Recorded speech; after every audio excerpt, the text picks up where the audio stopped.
Welcome to the real world. This is a very special video. We got to go to an early preview screening That's right. of a highly anticipated film, The Wild Robot. Check it out. They gave us these stickers.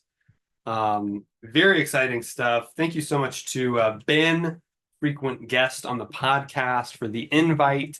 Thank you to Alex Arnold, the indie guy online, for the tickets. That's right. He was giving away some tickets, and we got to tag along. It was a ton of fun. It was very exciting. I've never really that I can remember been to an early screening like this. I Yeah, think no, Man no. of Steel did something. Sure. I got to see it like a day early or something Yeah. when that came out. Yeah, But but we're here the week before it releases, so it's, yeah, it's really cool to yeah, to have had a screening like we did. that's right. The crowd was great. Oh It yeah, was a crowd. great mixture of kids Right. and adults. Yeah, And exactly. everybody, I think, responded to the movie really well. They did. They did. It was a Everyone good was crowd. into No, it. everyone was respectful and Yes. also laughed appropriately Yes, and yeah, was yeah. kind of into it and invested. Some applause breaks, Yeah, it was and- definitely a good screening. Right. It comes out this Friday, so make sure you check it out in theaters. But we're going to give you our spoiler-free thoughts right now.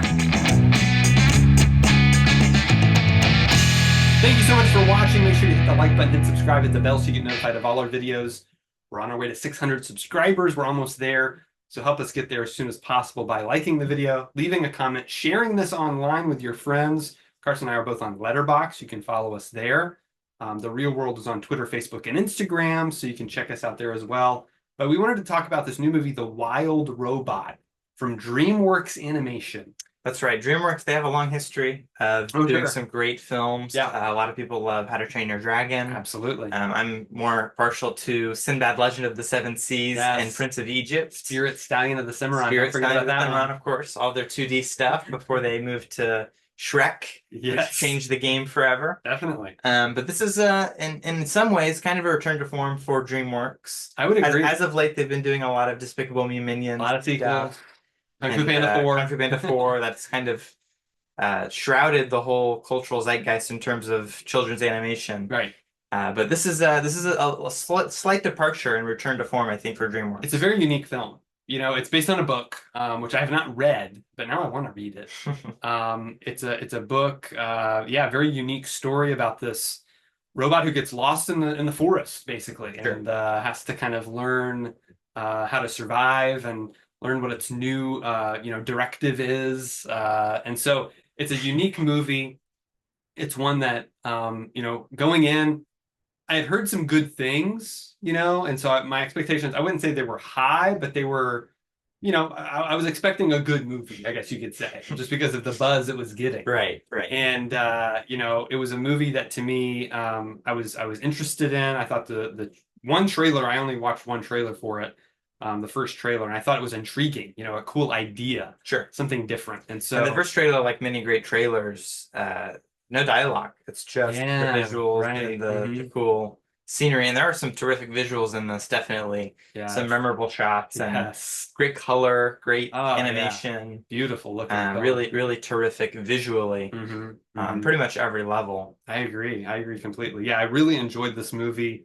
So yeah, let's get into it. Again, we're not going to get into spoilers. Maybe we'll do a spoiler review in the future sometime, but I had a blast watching this. Again, like you said, our audience was really into it. It was really engaging, really interesting. I find myself getting pretty emotionally connected to a lot of the characters. As a parent, Sure. it's that's really what the whole movie ends up being about, is Right, parenting and motherhood and children and those relationships. So that really hit a chord with me as a dad. So I was really into it. Like you mentioned, great visuals. Really like the musical score. I think the voice acting was all solid all the way throughout. All the cast members did a really good job. Okay. And I found myself really getting into it. I think the movie builds pretty well.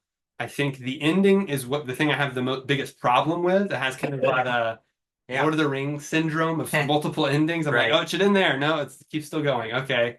So it stumbled a little bit in the third act. Sure. I still don't think it ends on a bad moment. I like the moment it ends on, but I think they could have maybe ended it a little bit earlier. It could have been a little bit tighter as far as the editing goes. But again, I still had a great time. several laugh moments that I laughed out loud at. Sure. Several moments that are kind of stand up and cheer moments, too, that I really enjoyed. And so, all in all, had a great time watching this. Yeah, I think I liked it a little bit less than you did. Okay. I didn't quite respond to it, I think, as well. I Mhm. wasn't quite as invested. I feel like this movie is a little bit empty. I feel like it has some pacing issues. Okay. It feels its length. I want to say it's around 2 hours. I think it's a little under 2 hours. So yeah, I had a few more problems. I think this director is the guy who did How to Train Your Dragon, Lilo and Stitch, Call of the Wild. and Call of the Wild Yeah. as well. Those are not movies that I love. Okay. I'm not a big How to Train Your Dragon fan. Like most. I know a lot of people love it. I also don't really like Lilo and Stitch. And this I think kind of falls into the same. I don't necessarily want to say formula, but it has a lot of similar tropes from both of those movies. Okay. You have kind of the ugly duckling situation going on. You have kind of the learning to fly training thing going on. And at the heart of all of those are like the bond between this animal or kid and this like parenty figure. Right. So it kind of has the same vibe and same story structure as those movies do. Right. So I had some more problems with it, but overall I thought it was pretty good. I mean, I think this is a very passable, definitely better than a lot of modern animated children's films. Obviously it doesn't quite hit that like Pixar level of excellence. Okay. The bar is high for Pixar. Sure. But it does well. I think compared to other films of its caliber, it stands on its own quite well. I agree. I think this is one our family's definitely going to enjoy many times in the future. I can see us watching this together and enjoying it. So it's one that I quite enjoyed. I think there are a few problems, but they're pretty minor for me. So I connected with it. I enjoyed it. The audience, again, they were into it. So I'm really curious to see what this is going to do this weekend, how well it's going to do at the box office. I hope it does well because, I mean, as many problems as I think I have with it, I would rather see more of these than more Despicable Me 5. Exactly. Yes, give us some original stories. That's what we're looking for. And this is very original. Like I said, I can't really find anything to compare it to. You compared it to the director's other work. And yeah, there are certain similarities with it. With other things he's done, but I think this is pretty unique, especially visually. The use of color here is just really vibrant and stands out. Certain shots are very striking and memorable, and so really enjoyed it.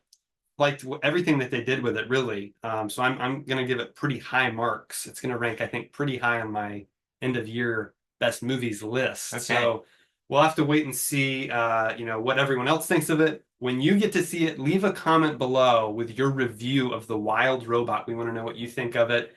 This week on the podcast, we're talking all about the best movie robots. So that's going to be a fun podcast. Join us for that one coming up very soon. Any closing thoughts on The Wild Robot? I recommend watching the Overwatch animated short film, The Last Bastion. Okay. It's 7 minutes, and it's basically the same, if not maybe better. Wow. Okay. Interesting. Well, I would recommend going to see The Wild Robot in theaters as soon as possible. Take the whole family. Everyone's going to get a lot out of this. They're going to have a good time with it, I think. And so check it out. Again, let us know what you think in the comments. Make sure you hit the like button, hit subscribe, hit the bell so you get notified of all our videos. And we'll see you next time right here on The Real World.